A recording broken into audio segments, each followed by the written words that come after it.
we made this, we put this... Can you use the microphone? Yeah. Can't stand using microphones, but I will.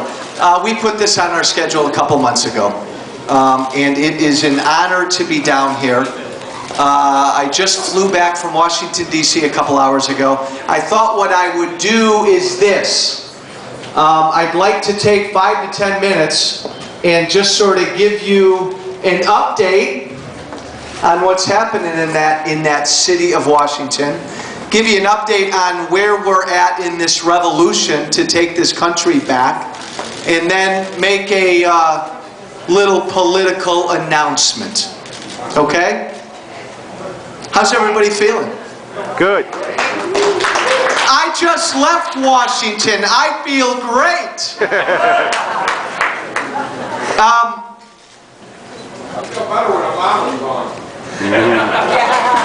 Wait your turn. I want to say first, congratulations to all of you gathered here today.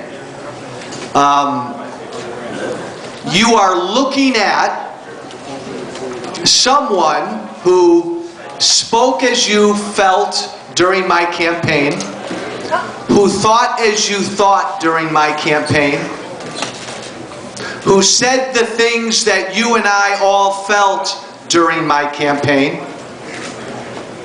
and then he got elected. And since he's been elected, he's continued to say the things that we all feel, do the things that you all want your congressman to do, and in the process, almost now a year into this job, I've made an equal number of enemies in both the Republican establishment and the Democratic establishment.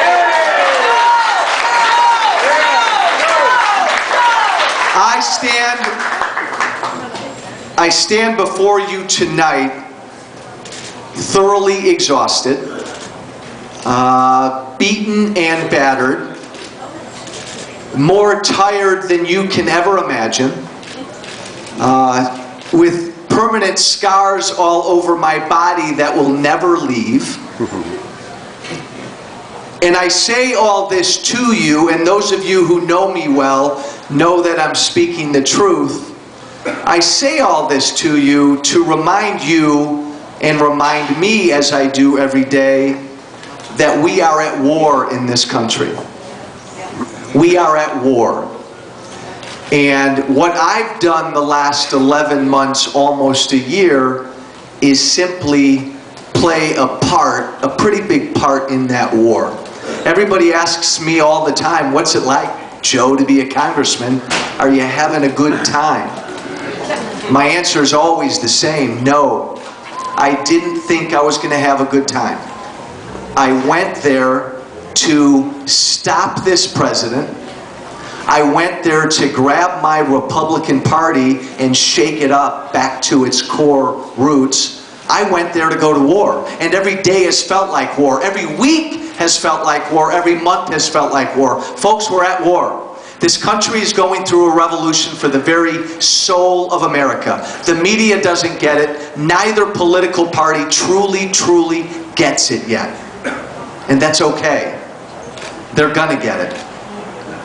But this is a war, this is a revolution, if you will, to get us back to what our founders envisioned.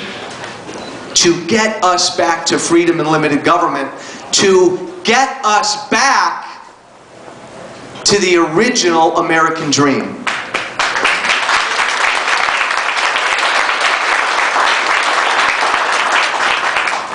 As your Tea Party conservative freshman, I can tell you right now, being in Washington now almost a year, we're winning this war, even though it doesn't feel like it.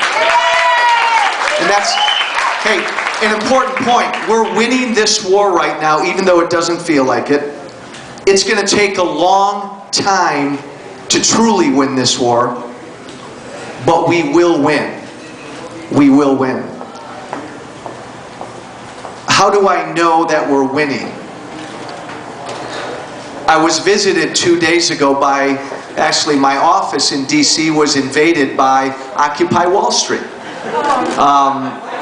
About 20 or 30 of them came in and sat in my office all day. We sent out a tweet. One of them actually threw up in my office. I spoke to one, a constituent of mine from Lakeville, Illinois.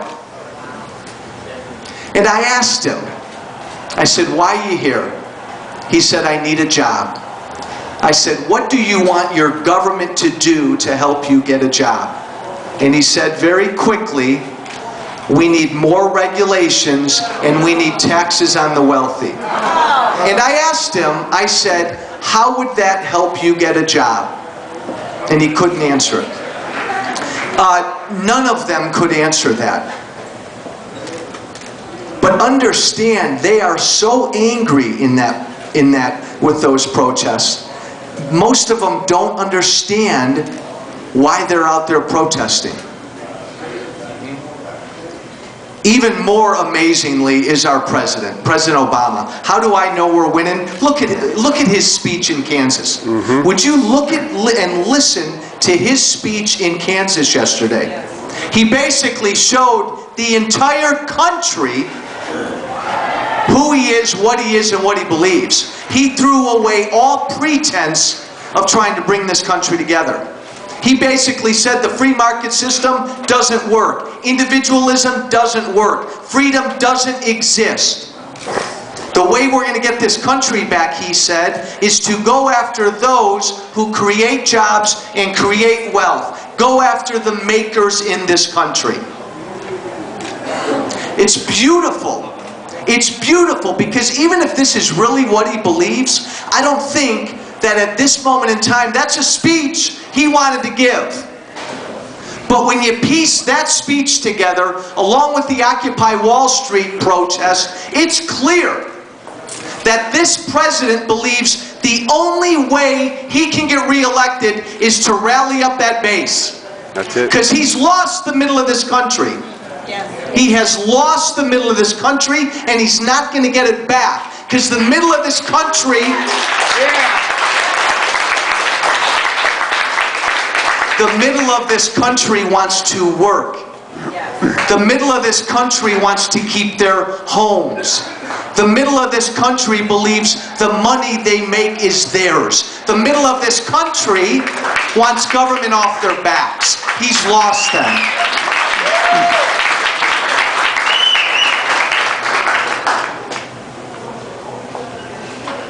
It's gonna take a long time to win this fight. Look, I'm a Republican.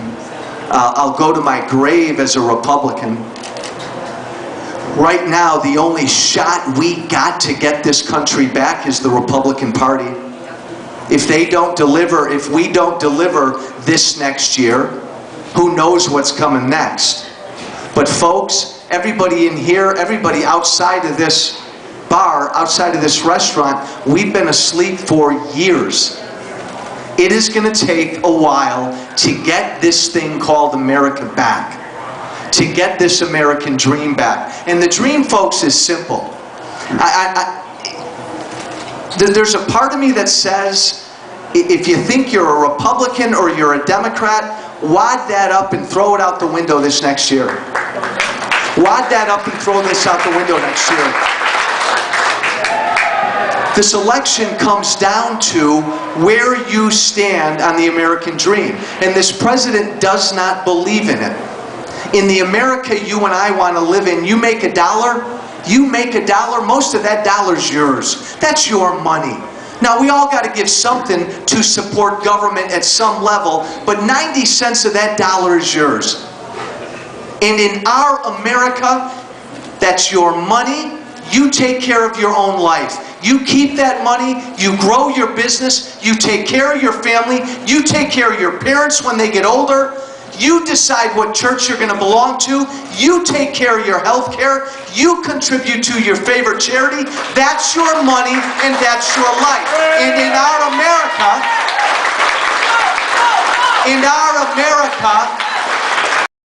this president believes. You're not going to do that. I got to take money away from you and force you to give to the poor.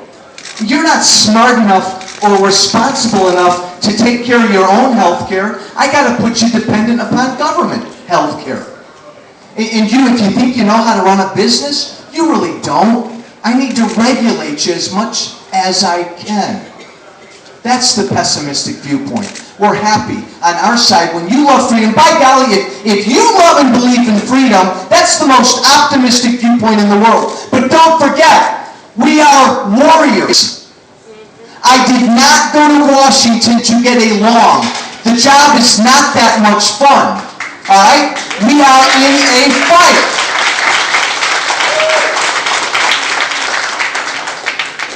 We are in a fight. The state, if it hasn't already, the state's about to fall off a cliff. This country is about to go the way of Illinois. I don't know where you all stand, but when it comes to me, I'm not voting for anybody next year who doesn't get this. Republican or Democrat, I'm not voting for anybody. I'm not voting for anybody who doesn't understand that the country right now is going through something we haven't gone through in years, and if we don't do what's right, we're losing it. If we don't do what's right, we're losing this thing. Shame on us. It's this country's the greatest, most noble experiment in the history of mankind, and we're losing it. I don't know, if you can't fight for that, what do you fight for? The job is hard. Right now in Washington, we've probably got 20 Joe Walshes.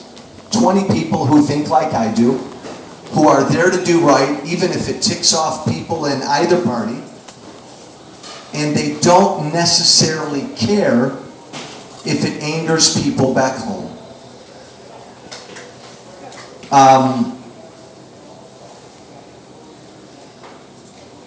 Which leads me to an announcement I know that you all are somewhat curious about.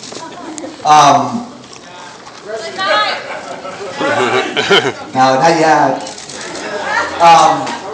Look, folks, again, not to be coy at all. I don't like it when politicians aren't just as honest and as forthcoming as they can be. So let me be as honest and forthcoming as I can be. The Democrats drew a map in Illinois, which is an outrage.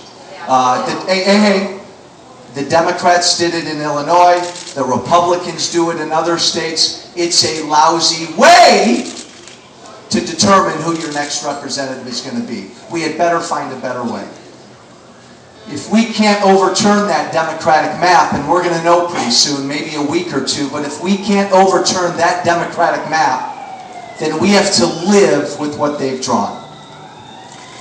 About 2 months ago, I announced that if we have to live with this Democratic map, I live in what would be the new 14th district. I live in McHenry. It's where most of my constituents live.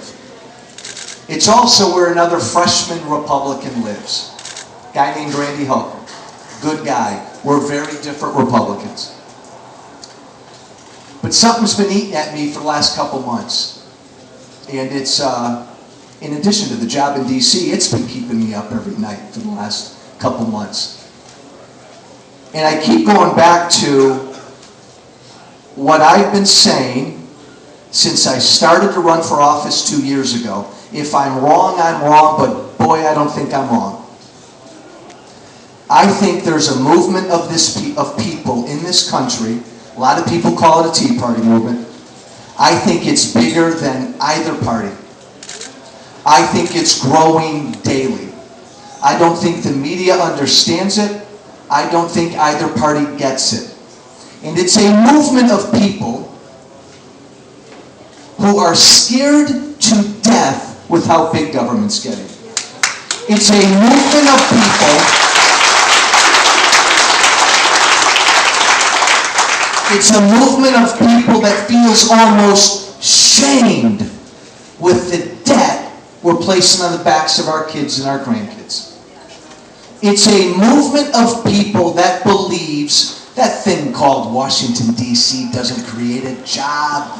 We do. Just get out of our way, right?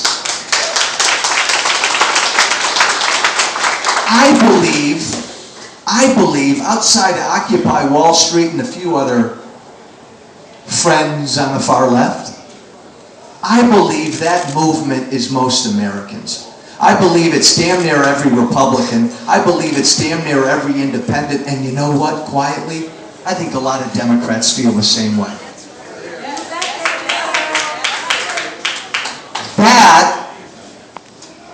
That's who our fight's with. That's what our fight's with. And so it didn't just feel right to me to stay out in the 14th in a nice, safe Republican district, take on another Republican in a primary, when the Democrats have drawn an 8th district, my old district, my current district, a new 8th district, and reconfigured it to be very Democratic, and we Republicans are just going to let that seat go. It didn't feel right, because one thing we know is whoever that Democratic nominee is, he or she is on the wrong side of this historic fight. So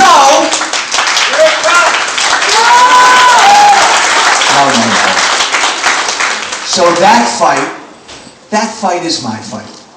That fight is our fight. And so, if we have to live with this Democrat map, I will run for re-election in that new 8th, and I will run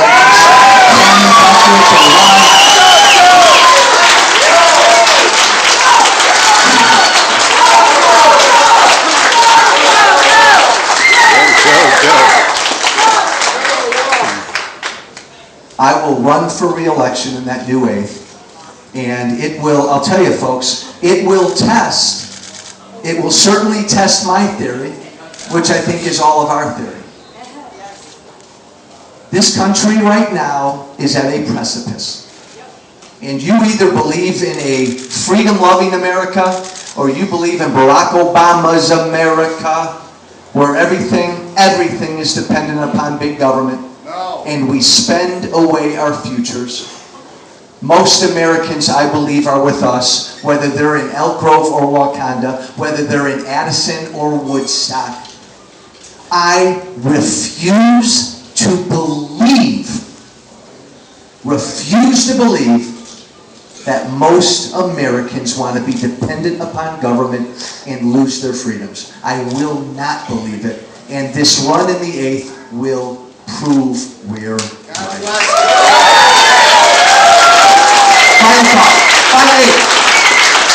Final thought, and then I'd be happy to answer any questions. I'm here till midnight. How long am I here? I'm an odd duck. In this political business, I've learned after a year that I'm an odd duck. I sleep in my office. I turn down my health benefits. I turn down my pension. What else? I come home every weekend. I've held more town halls than any member of Congress. Oh, I'm a term limit guy. I'm not going to serve more than 6 years. And I'm not necessarily driven by my next election. I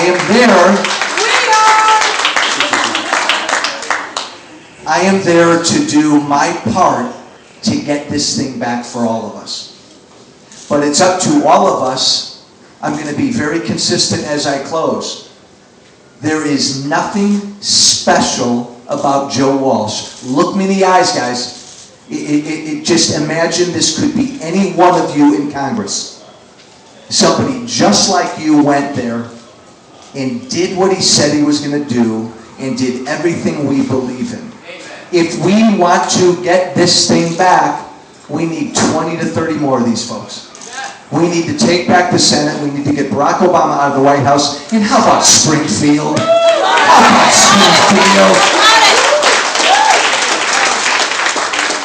Republican, Democrat, there should be no king of Illinois.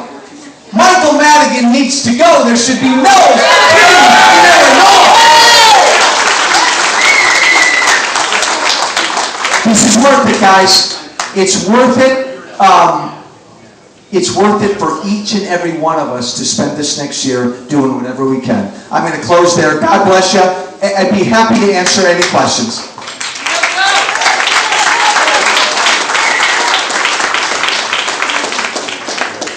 Shout them out. Anything. Here. Hey, the debt ceiling. What about it? The debt ceiling vote. How many of those freshmen, after Boehner did the famous line, get your ace in line? You know? After we got worked over real good? I don't understand. How many?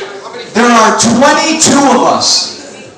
There are 22 of us that voted against the debt ceiling. About of the 22 of us that held firm on every vote, I think about 8 or 9 were freshmen. 8 or 9 freshmen. And we knew what was going to happen with this super committee, right? Yes, sir. I wanted to hear from you on this conspiracy of the Democrat Party of smearing presidential Republican candidates, also of you getting smeared yourself. Oh, I've never been smeared, have I? When they talked about your divorce, how did that all get out? Oh, you're going to bring that up? I want to know. Hey, here's the deal. It's simple. This is simple. Put the pieces together. Bear with me. I'm a former teacher, so I tend to be basic sometimes. Generally, are the people in the mainstream media freedom-loving conservative friends? Yes or no? No. Okay, so, but hey, we're big boys. We know, people like me know when you get into this business, you know what the deal is with the media. You know they're not going to be with you. So on top of that, once you step out there, like I did from day one, and I started firing from day one, the more outspoken you are, you know you're going to attract enemies. And so it became clear to us after a few months that I'd made a lot of enemies. The more outspoken conservatives are, the more the media tends to go after them. But again, none of this, look guys, when I ran for Congress, it was like I walked around naked for a year. Okay? This whole running for office thing, it's a tough deal. You got to open up your life for the world to see. We got to change how we do that. But we're not going to complain. We're not going to whine. You believe and I believe most Americans will defend their freedoms till we die.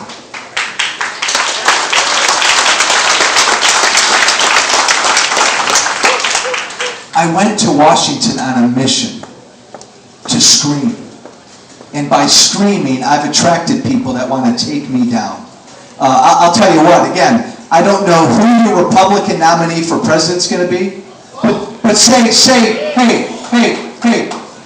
prayers daily for whoever the nominee is going to be. Because this media is going to put that nominee through the ringer like you've never seen, because they are so vested in protecting this president. They are so vested in making sure he gets reelected. We're not going to complain about that. We're going to fight right through it because he is on the wrong side of this historic revolution. Believe it! What else? What about the Fed? Audit it. I'll give you a 2-word answer. Ron Paul. End it.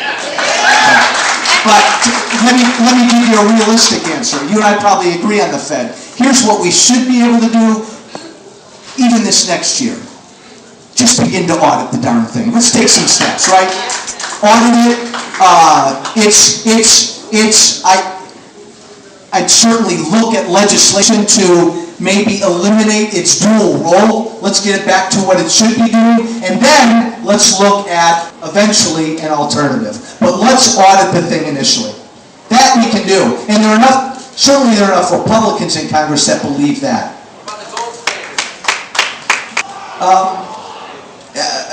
I'm not knowledgeable enough. It's certainly something to look at. Will the Defense Authorization Act of 2012 make it through Congress? I don't know. It's a great question. I don't know. Do you think it should? Probably. I want the Fed audited immediately. I want to get a handle around what the Fed does. And then eventually I want my Congress, a year or 2 or 3 or 4 down the road, figuring out what its exact role should be, how necessary it is. But for a huge issue like that, folks, look, we're going to have to take baby steps. I'm not afraid to say anything. I will get rid of the Department of Education tomorrow.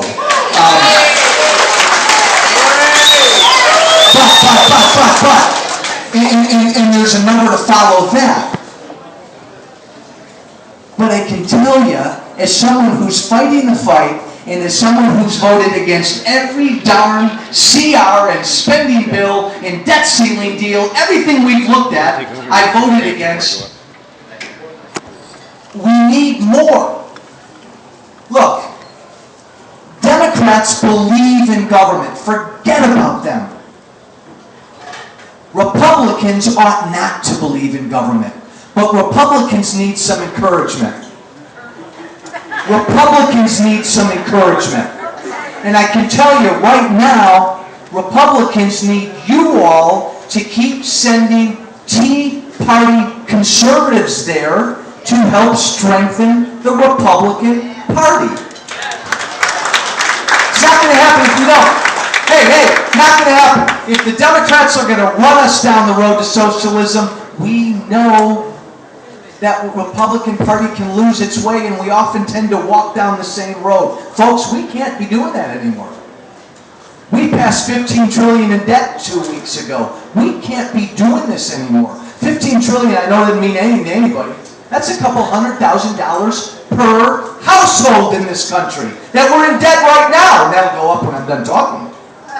We can't do this anymore. Any other thoughts, issues, or questions, folks? Yes, ma'am. Splendra is sort of garden variety pay for play, but today they were hearing on Fast and Furious. So, what's your views on that in terms of what do you think the outcomes are with that? Fast and Furious. I was the first member of Congress to put in writing a letter to Holder about 4 weeks ago asking him to resign.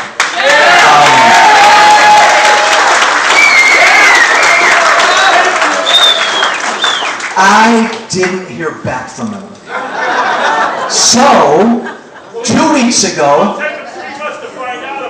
2 weeks ago I sent a letter to President Obama. 40 of my colleagues joined me asking him to ask Eric Holder to resign. I think it's clear, especially based on all the info that was dumped last week, there's going to be a call for an independent special prosecutor. Hey, let me give one quick thought and advice.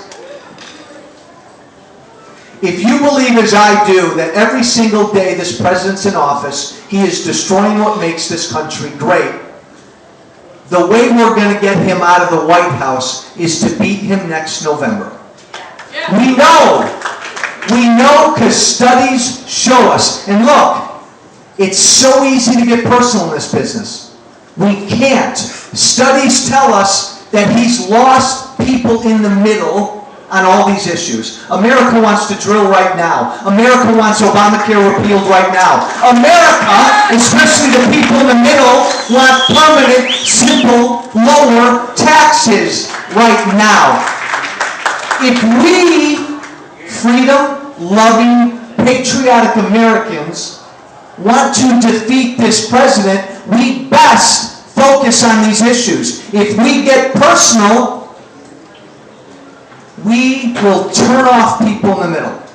Beat him on these issues. And again, you may not like Romney. You may not like, who else is there? Gingrich. You may not like Perry. I don't know. But whoever that Republican president is, you have to have a conservative Congress next year. And that conservative Congress will march to the White House and demand that that Republican president, the first day, repeal Obamacare, open up drilling, and cut taxes. But focus.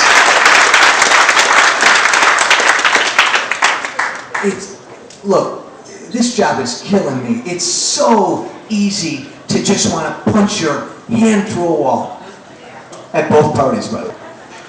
But you got to focus on the issues. If we do that, we'll beat them. We elected this president. This country elected this president because he was a historic figure. Nobody voted for him based on anything he had done.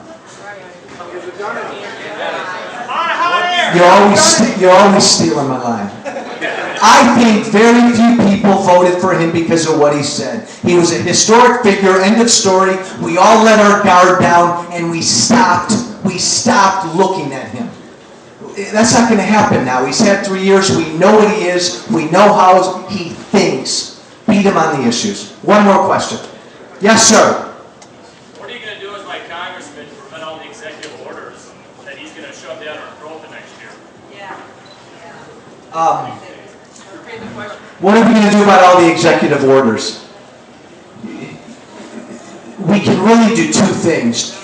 Try to deny them as much as we can the funding for all of these executive orders, to implement a lot of these executive orders. And Congress has got to have the courage to do that. And then the other thing we can do is provide real oversight. And this is clearly an area that the president has abused. So we've held a few, we need to hold more hearings. But I got to tell you, the most powerful thing we can do is just not give him any money. As much as we can. But we need to be strong and do it. We need to be strong and do it. Hey folks, let me close with this.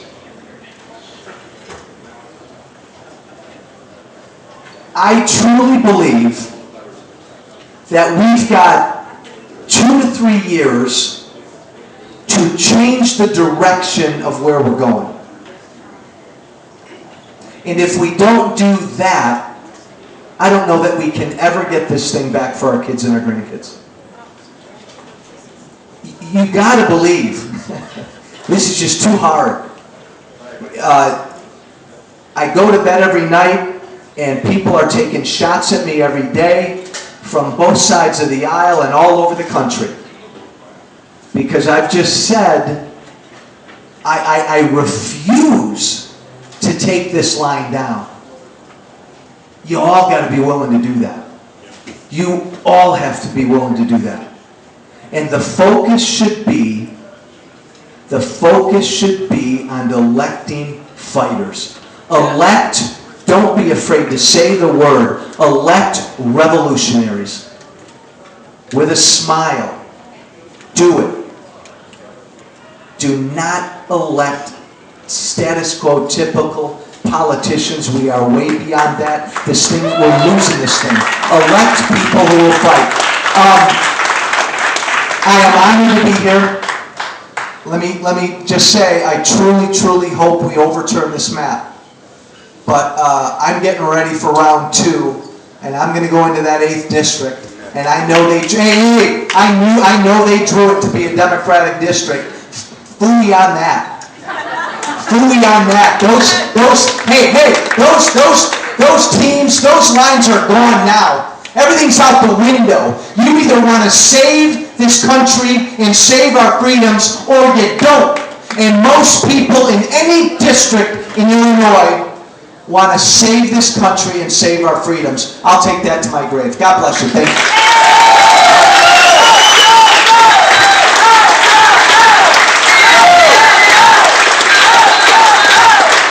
Congressman Joe Walsh.